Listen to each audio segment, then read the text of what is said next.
and that he would never be a quitter again. And this story was first popularized in 1938 in the American classic book Think and Grow Rich by Napoleon Hill. This story has been told thousands of times to audiences all over the world in motivational speeches, sales seminars, quick get rich programs, you name it. It has been told thousands of times. You may have even heard it. The reason why I bring this up is there is a different lesson, I think, that is to be learned from this story, and I'll come back to it in just a moment. So I'm going to set that story off to the side, just want you to keep it in mind, and let me share with you another story of another man and what happened in his life, also during the great gold and silver rushes of the 1800s. In 1881, a Jewish immigrant named Solon Spiro from Germany immigrated to the United States, and he settled in Park City, Utah. Park City at that time was a booming silver mining town, lots of mining activity going on. He went to work in his uncle's mercantile store and put away every dollar he earned. He was scrupulous with a penny. He saved every dollar, he didn't waste his money, and he continued saving it throughout the years. And during that time, he educated himself on the mining industry. Mining engineering, geology, metallurgy, everything that he could learn about the mining industry, because he wanted the American dream as well. He wanted to go into the mining business. Well, by the turn of the century, in the year 1900, he had saved so much money, he was a respectable man of business. He was very wealthy. He took his hard-earned fortune and decided to open up his own mine there in Park City. And he did. He predicted that there was a large silver ore body deep in the mountains that nobody had tapped into yet. He wanted to go after it. So he opened up the Silver King Consolidated Mining Company, right next door to the big bully in town, the Silver King Coalition, the big boys in town.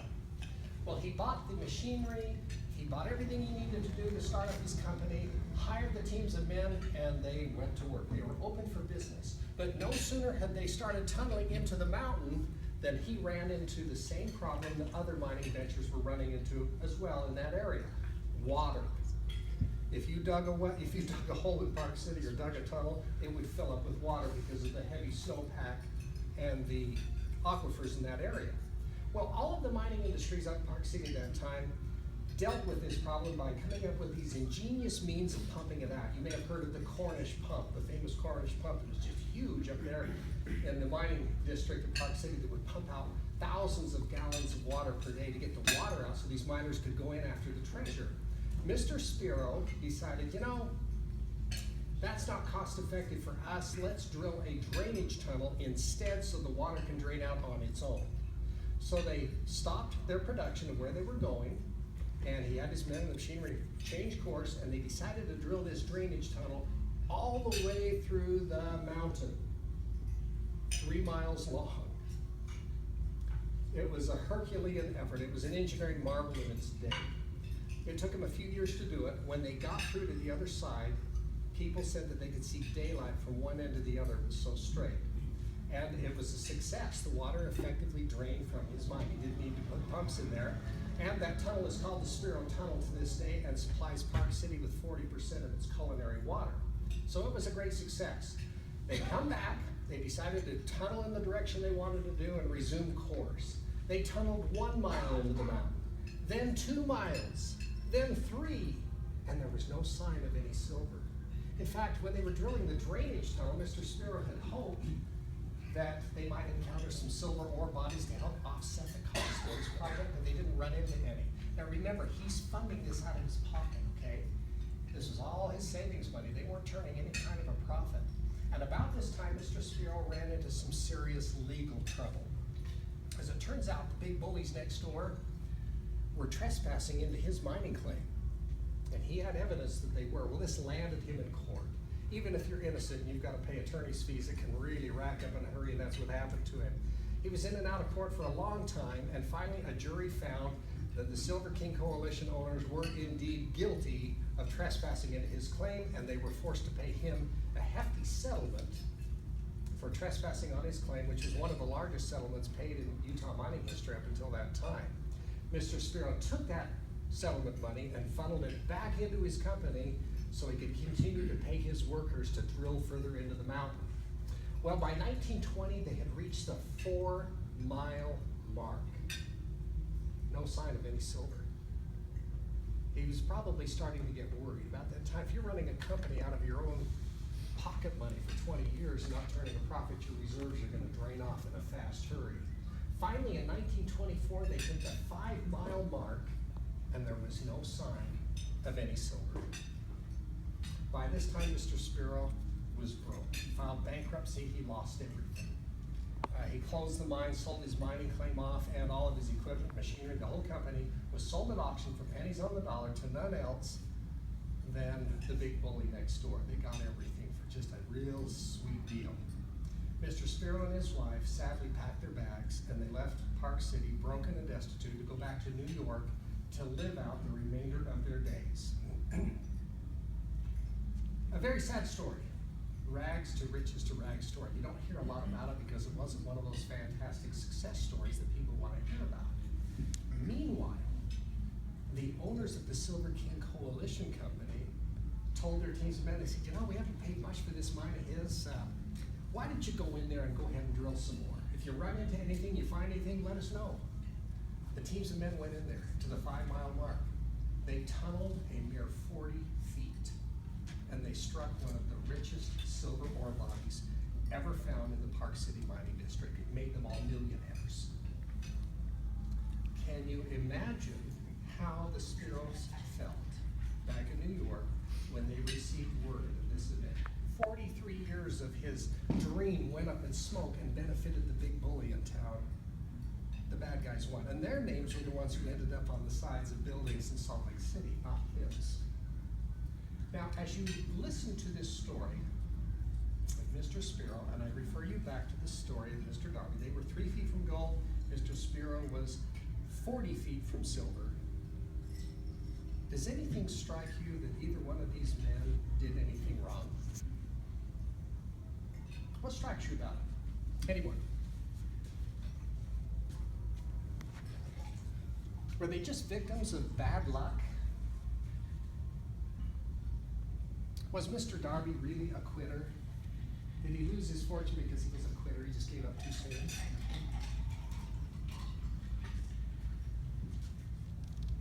Mr. Darby telling this story, I've heard this story and I've pondered this for years, and there's something about it that bugs me.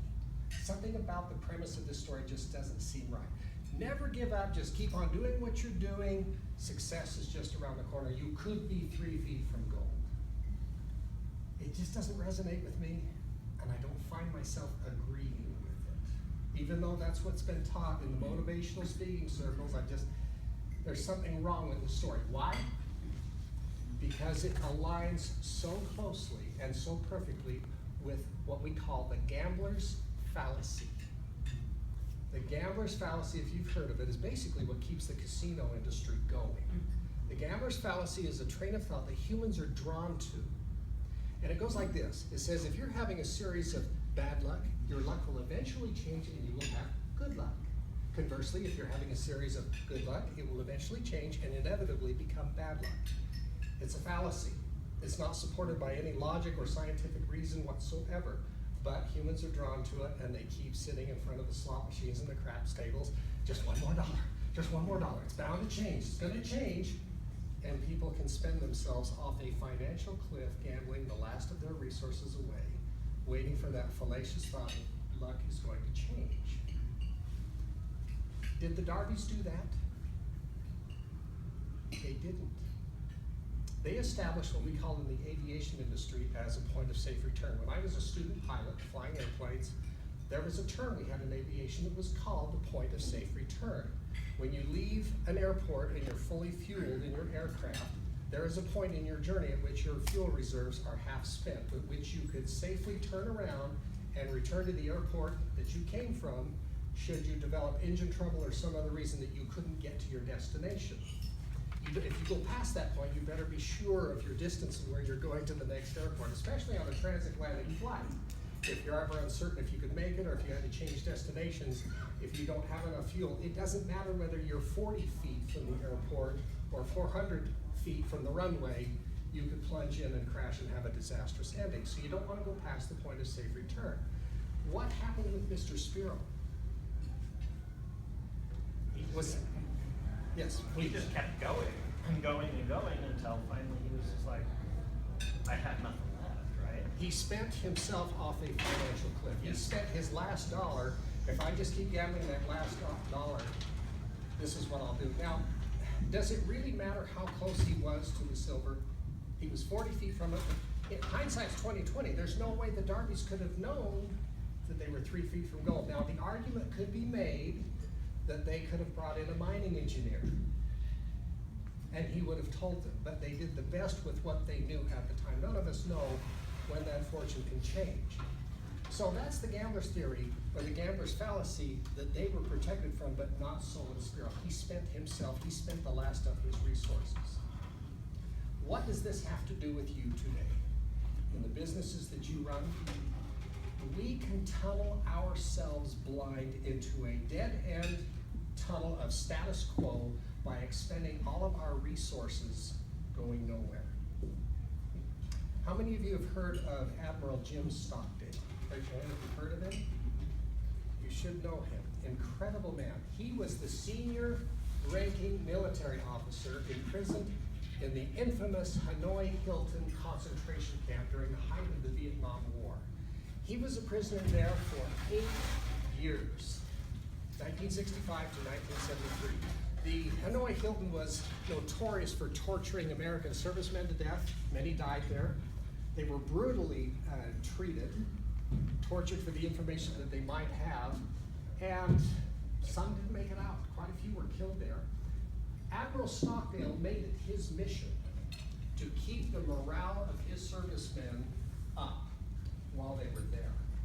These men didn't know the end of the story. They never knew when they were going to get out, or if they would see their families or their country again. After the war, and when he was released, Admiral Stockdale was interviewed at Berkeley in California, and he was asked, how did you cope with not knowing the end of the story? From day to day, you didn't know if you were going to be alive. How did you cope with that? He said, I never lost faith in the end of the story. I never doubted that not only would I get out and that I would prevail in the end, but that I would turn this experience into a defining event of my life, which in retrospect, I would not trade. I could think of some ways to develop character that would be easier than that. Then he was asked, who didn't make it out? He said, oh, that's easy, the optimists. They were the ones who said, we're going to be out by Christmas, watch and see. Just around the corner, we're going to get out by Christmas. Then Christmas would come, and Christmas would go. Then they would say, okay, we're going to be out by Easter. Then Easter would come, and Easter would go. Then it would be Thanksgiving, and then it would be Christmas again. They were the ones who died of a broken heart. Does that optimism ring a bell with the 3 feet from gold story? Okay, it's going to change. Well, our luck's going to change. It's going to change. This is what he said not to do. He said, here's the lesson to be learned from all of this. He said, you must never confuse faith that you will prevail in the end, which you can never afford to lose, with the discipline to confront the most brutal facts of your current reality, whatever they may be. Now let that sink in for a second. You must never confuse faith that you will prevail in the end, which you can never afford to lose, with the discipline to confront the most brutal facts of your current reality, whatever they may be. What does that mean? It means you have to have a dual mentality at all times. You can't afford to lose the faith that you're going to prevail in the end somehow, some way, somewhere, someday, with what you need to be doing right now to preserve your resources for yourself, to make it there.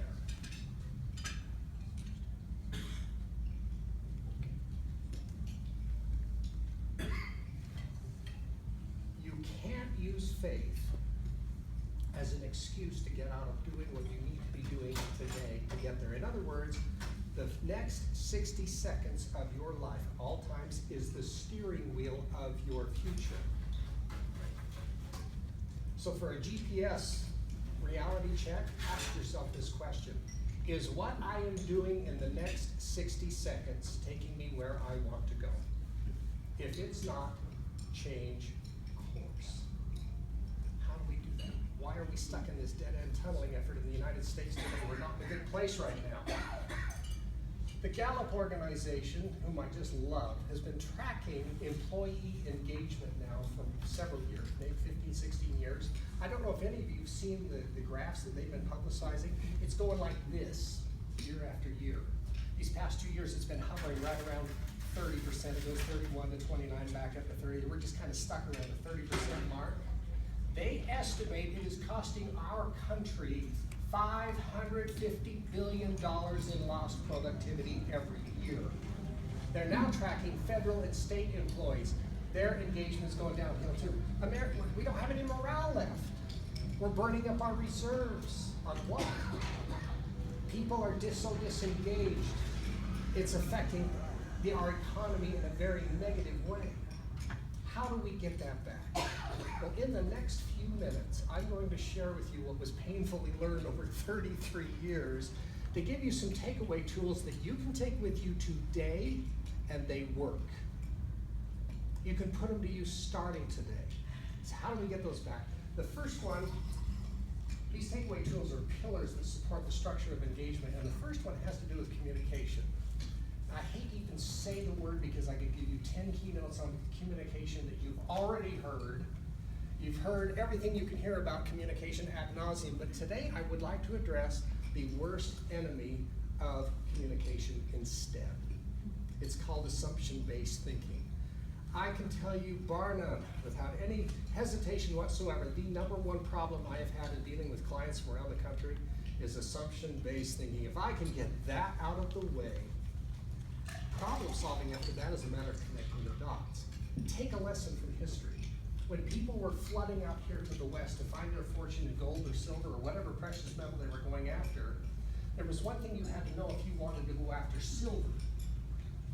Metallurgists, geologists, and mining engineers at the time would all tell you, if you want to go find silver, you'll never find it wherever there is sandstone. So you didn't want to go to Moab looking for it, the Slick Rock area, she's not going to be found there. Well, way over in the town of Keosha, Nevada, that was a silver mining boom town back in the 1800s. And in that town, as well as many others, it was very common for somebody to set up shop as a mining assayer. Does everybody know what an assayer is? I know what it sounds like. It sounds like somebody who speaks stupidly. That's not what it was. It was not cowboy speak for that. An assayer was somebody who tested core samples of the earth and soil to see how much precious metal was in it. They were handy to have around, so if you wanted to go mining, you didn't have to dig out the whole side of a mountain. You could just take a core sample, take it into town and have an assayer, pay him a few bucks to do an assay on it, and he could tell you how much precious metal was in it. Well, in this town of Keosha, Nevada, they had the town assayer. His name was Murphy. And in his little shop, with all of his wondrous chemicals, he never failed to find precious metal in all of the ore samples submitted to him. He was so good, everybody called him Metalliferous Murph. But after a while, he started getting on the nerves of many of the miners in the regions. They said, you know, this Murph guy, we've been drinking, and we know this guy, he's just a yes man. He's just taking all our money, and we ain't getting any richer. So they came up with a plan to put him to the test. They poked around the junkyard, and they found this broken sandstone grinding wheel. They smashed it up into tiny chunks, hauled it into town as a core sample, and paid him to do an assay on it. Then they waited. What do you think he found? Silver. Sure enough, his wondrous chemicals revealed that these miners would not only find silver, but they would get over 400 ounces of silver for every ton of this ore that they produced. Well, that was too much for the miners. They said, aha, we finally got you trapped. Everybody knows you can't get silver out of sandstone. We're going to give you 24 hours to take down your shingle and get out of town. Well, in those last frantic 24 hours, old Murph did some quick investigating, and he found that that sandstone grinding wheel had been quarried out of a sandstone reef over by St. George, Utah. Prospectors were sent out. More tests were done. And that sandstone reef was found to be full, chock full of silver. And that's just one of the legendary stories of how the town of Silver Reef, Utah, was born, and millions of dollars of silver were mined out of that reef over the next several years. In fact, if you ever want to go see the site, it's the one ghost town in the state of Utah that has a visitor center. I think it's off exit 23, the Leeds exit if you're heading south on I-15. Drop in, the old Wells Fargo building is still standing. They turned it into a museum, and you can walk in and tour the site and see all the old mines. If you're coming north on I-15, it's exit 22, but drop in and see that. Fascinating story of how a town almost didn't happen because of what? Assumption-based thinking. Everybody assumed that the other guy was right. Everybody assumed that you would never find silver in sandstone. That's why assumptions are so dangerous, especially in business today. Your ability to accurately discern between assumption-based thinking and fact-based thinking on a daily basis will in large part determine your success in your business. If you assume that your customers like what you're doing and everything's right, customers aren't going to tell you all the time. Not until you're closing the doors, you're going, oh, maybe we did something wrong. Get the facts.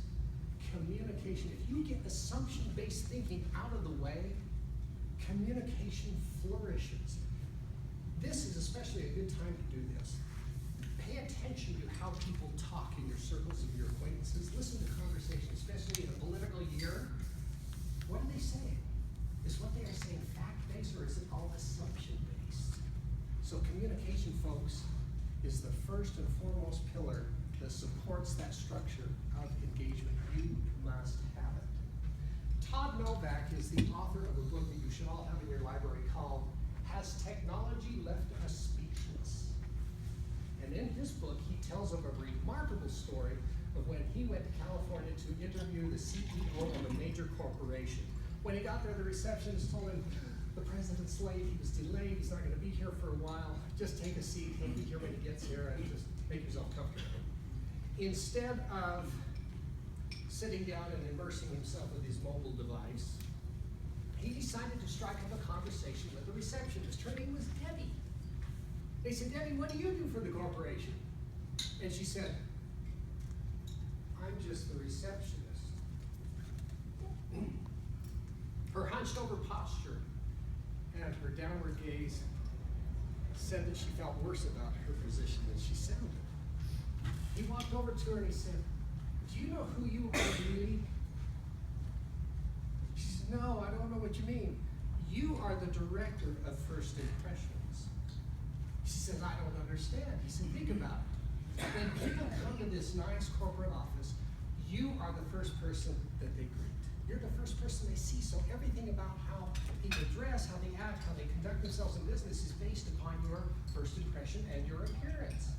Lots of people want to meet with this president, but most don't get to, so they meet with you instead. And you are also the last person that they see when they leave their building. You are the director of First Impressions. Well, that day passed, and 7 months went by. Todd forgot all about it. And then one day he received a letter from Debbie. She said in the days following his visit with her, she told her immediate supervisor what he had said to her. She agreed with her. 3 weeks after that, she gets a notice to report to the conference room. She gets up there and she sees all the C-level execs sitting around the conference table. She feared she had done something wrong. But as she came into the room, one of the executives stood up, walked over and greeted her warmly, shaking her hand, and he says, Debbie, you have worked for our corporation for over 5 years. We want you to know how much we appreciate you. They then presented her with a new nameplate for her desk that had her name, and then below it had her title, Director of First Impressions. They then gave her a box of business cards, her first ever, that had her name and her title, Director of First Impressions. Do you think that would have any impact on how she acted in her position after that? You think she stood up a little straighter, chair maybe, and was a little more assertive with clients as they came and went? You bet it did. It affected her life in a big way. She felt appreciated. People who feel appreciated appreciated will often work as though they are appreciated. So appreciation is the second pillar that supports that structure of engagement. You now have communication and you now have appreciation. You know, in criminal forensics, criminologists sometimes have to examine the remains of a decomposed body to find out the cause of death. And in that process, they sometimes have to get tissue off the bones to make that analysis. And in doing so, they sometimes damage the bone structures. Museum curators who want to have the skeletal remains of an animal on display have the same problem. How do you get that tissue off the bones without damaging it? I saw this on 60 Minutes. They came up with a high-tech solution for a low-tech solution for a high-tech problem. Dermestid beetles. It's really interesting. They put the remains in an aquarium with these tiny, tiny beetles. And when they do, the beetles all immediately unite and go to work, consuming every microscopic morsel of tissue, leaving even the most delicate bone structures perfectly intact. We don't have anything to compare to it. They do a phenomenal job. But when they run out of tissue to feed on, they turn and then begin to feed on each other. I think American businesses become that way with our society. Because we have not faced a very serious threat to our lives and our lifestyle since World War II, we don't have enough to work on together. It's amazing what we can do when we put our resources together, we put aside our petty differences and our perceived lack of rights, and we work together on a common goal. It's amazing what we do as Americans when we do it.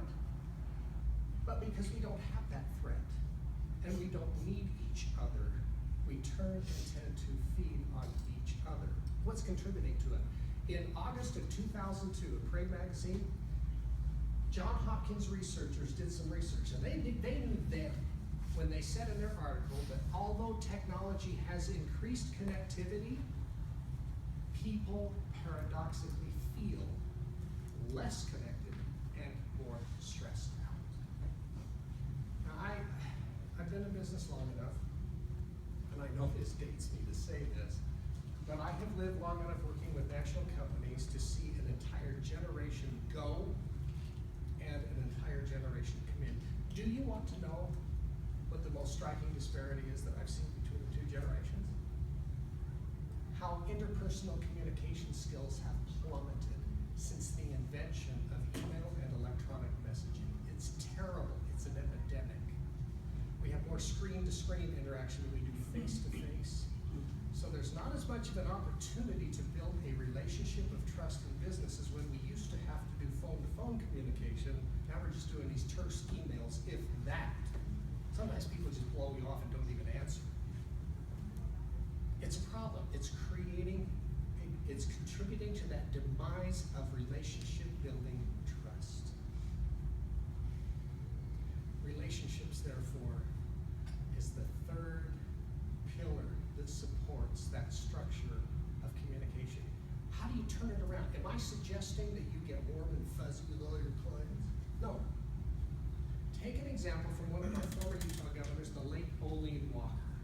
It was said of her that when she greeted people, she'd come up like this and she'd say, "Hi, I'm Olene. Tell me about you." Didn't want to put you on the spot like that. But how does that make you feel when somebody shakes your hand and says, "Tell me about you"? That's a great way to start. When you go to networking events like this, try it when you meet and greet people. I was doing it with some of you here. I love how your eyes light up. You see into their soul. Tell me about you. If you want people to lower the drawbridge, to allow you into their fortress of their understanding, try using those magic words. Tell me about you. So you've got communication, appreciation, relationships. You've got three of them here at work. One of my two best friends that I grew up with since the 5th grade wanted to become a police officer. When we were both 21 years old, he pleaded with me to go into the police academy with him. I did not want to be a cop, but it was his thing and he wanted to do it. So he rose through the ranks of the Utah Highway Patrol, became a senior ranking lieutenant. He was a bureau chief for one of our governors. I remember his business card one time had his name and the designations after it. The the designations formed a paragraph. He did everything, hazmat, terrorism training. One of my favorite things to do with him, back when he was a trooper, was to go on patrol with him. He'd call me and say, hey, I'm on patrol in this sector, you want to go with me? I'd say, yeah. So he'd get permission and I'd go right along with him. He'd come pick me up and whisk me away again. The neighbors were going, oh, there he goes off to jail again. We wondered about him. One day when he picked me up, he turned to me and he says, we're going on patrol. He says, today you get to decide who gets a speeding ticket and who gets a warning. I thought, that's easy. Everybody gets a warning because I don't believe in speeding tickets. Do you? Because I believe in second chances and third chances. Fourth chances. Maybe a fifth. We'll slow it down, right? Yeah. We got on the freeway. I've never forgotten this. We got in the middle lane on I-250. We're going 65. And all the traffic backs up behind the cop. You know, everybody's afraid to pass it. And he and I were just chit-chatting about catching up on our families, when all of a sudden we noticed this young woman in a small SUV in the outside right lane comes zipping by. She's booking it. She saw us. We know she did. You couldn't miss us. We're in a big white state SUV. The beehive is on the door. You dive and throw red and blue lights on top, and we had enough antennas to look like pampas grass. We were a threat to society. But she's undeterred. She just goes speeding on by. My friend looks at her and he hits the gas. And I thought, okay, here's our first customer of the day. I'm going to go easy on her. But instead of getting behind her and turning on our lights and pulling her over, my friend got in the lane next to her and we got right alongside of her, matching her speed. She's doing 79 in a 65-mile-an-hour zone. Clearly a worthy candidate for a citation. She's unfazed by our presence. She wasn't on her phone. She saw us. Well, after a few moments, my friend says, I'm going to chirp the siren and she's going to look up at you. And when she does, would you motion for her to slow down? I was deputized. I got to be a cop for 30 seconds. So he did. He hit the siren. Boo! And she looked up at me. And I smiled. I was nice. And I motioned for her to slow down. Isn't Utah great? We don't pull you over. Hey, buddy, you're going a little quick. Just slow it down. You're all right. Yeah, I'm right. Do you know what she did to me? She did not give me the international finger symbol that says you're okay. You're number one. She did not do that. No. A lot of people assume that. But she gave me a dirty look and then sped up. I went, she's getting a ticket. Throw the bug at her. Nail her. Spike her tire, but get her. No mercy. I have never forgotten what happened after that. I'm sitting there looking at my buddy, and he's sitting there with his wrist on the steering wheel, watching her disappear in the distance, and I said, aren't you going to go get her? He slowly turned and looked at me, and I can still to this day see his eyes behind his glasses. They were kind of glazed over, and in a low monotone voice, he said, if I pulled over every motorist in this state that deserved a citation for speeding, I would be standing on the side of this freeway all day long, risking my life just to pass out tickets. Besides, she's a single occupant and female. And I said, what's that got to do with anything? He said, she'll turn me in for harassment like so many women do to me. He said, then I got to go back to the state office and deal with the bureaucracy there, which is worse than chasing bad guys. He said, you know, people want me to come speeding out to them, lights and siren when they're hurt and they need my help. But when I'm doing my job to protect them and those kids in the back seat from being in that circumstance in the first place, they treat me like dirt. And I'm sick of it. What was my friend suffering from? Do you think he felt that motorists had any empathy toward him as an officer behind the badge trying to protect him? Not a chance. Do you think his superiors at the state office, and I know a lot of law enforcement officers that feel like this, do you think he felt that his superiors had any empathy toward his position? Not much. Empathy is the most valuable thing a soul can receive. Why? Because the return on investment when it only takes you 2 seconds as an investment of your time to show some empathy towards somebody. How do you do it?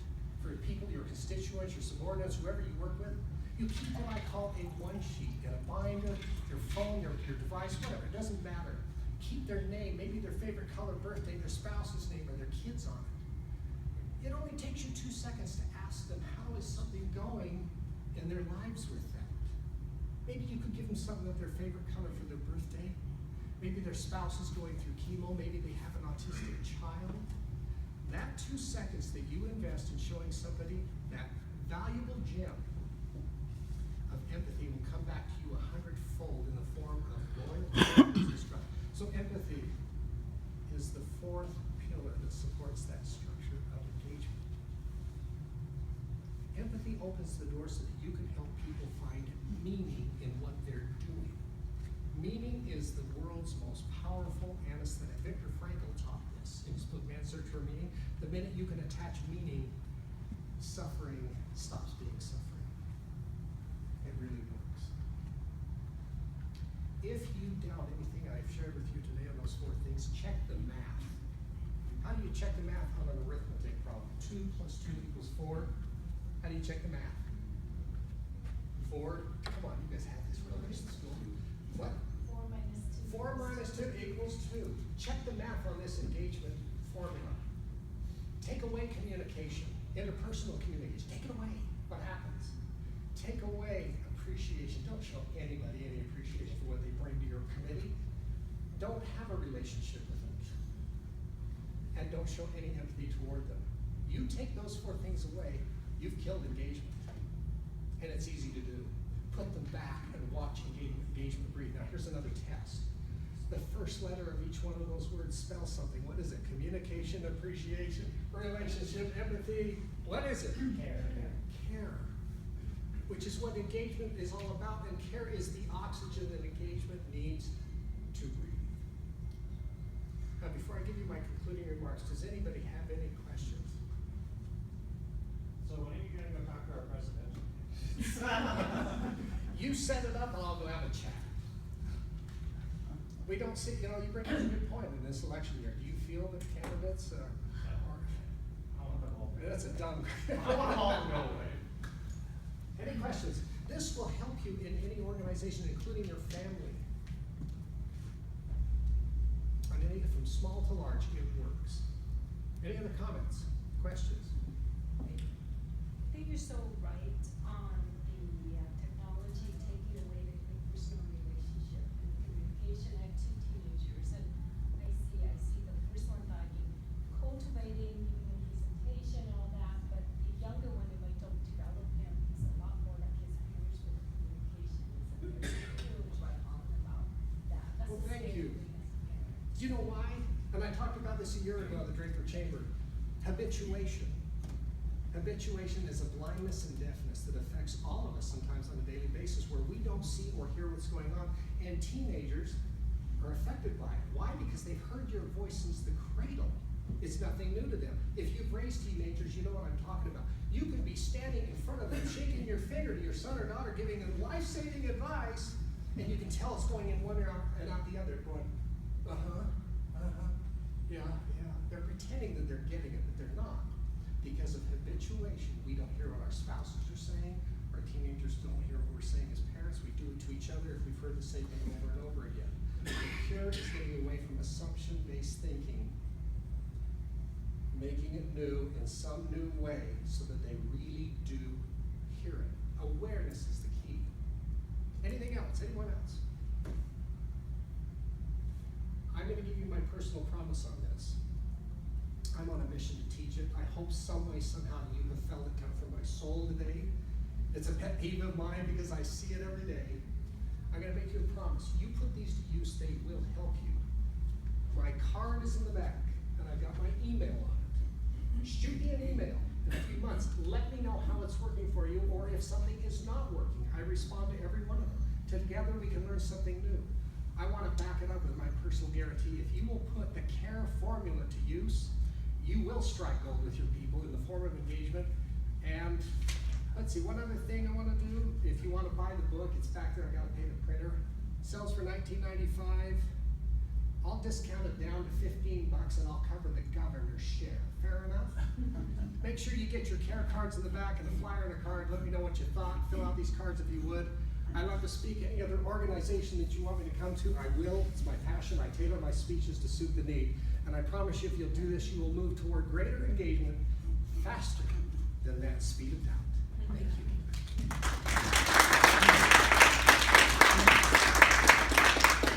You know, I gotta tell you, Ken, having run customer service organizations for years, and we practice some of the things you preach about, but it's not common knowledge anymore.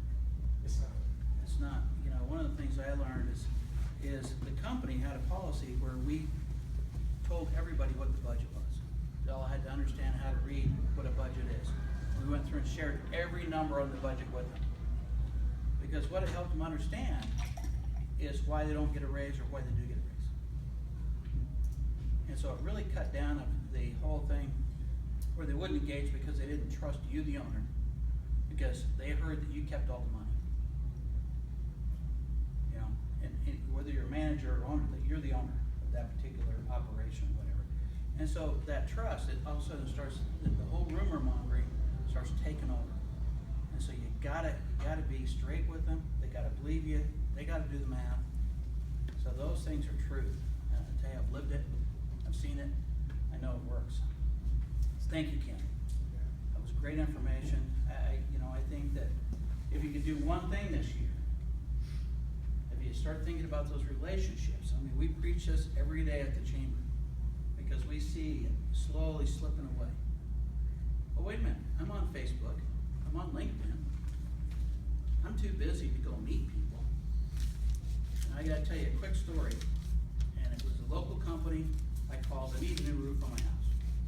That's expensive. I gotta tell you, roofs are, $17,000 or whatever. Okay, so I call him up, meet the guy at my house. It was supposed to take 90 minutes. He took 10. And told me, I'll just use the satellite to get a picture of your roof and I'll do the bid and contact. I waited a week. Didn't hear from the guy. So I called the company he was with, talked to his boss. Said, you had this guy come out and he was supposed to do a bid. I haven't heard anything. Well, you never got a bid? Well, I'll check into that. Okay, I can tell you, this has been 2 months ago. Haven't heard a word.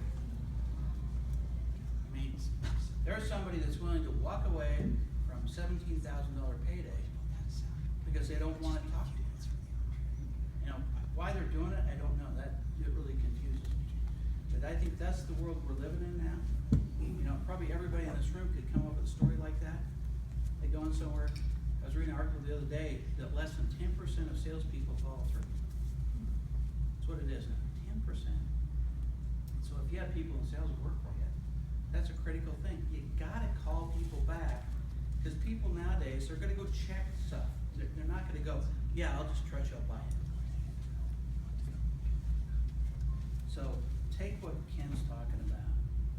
Implement 2 things. I can guarantee you you'll be better off next year than you are this year. So thank you very much. Okay. Everybody got cards in here? Had a chance to put a card in. Carolyn.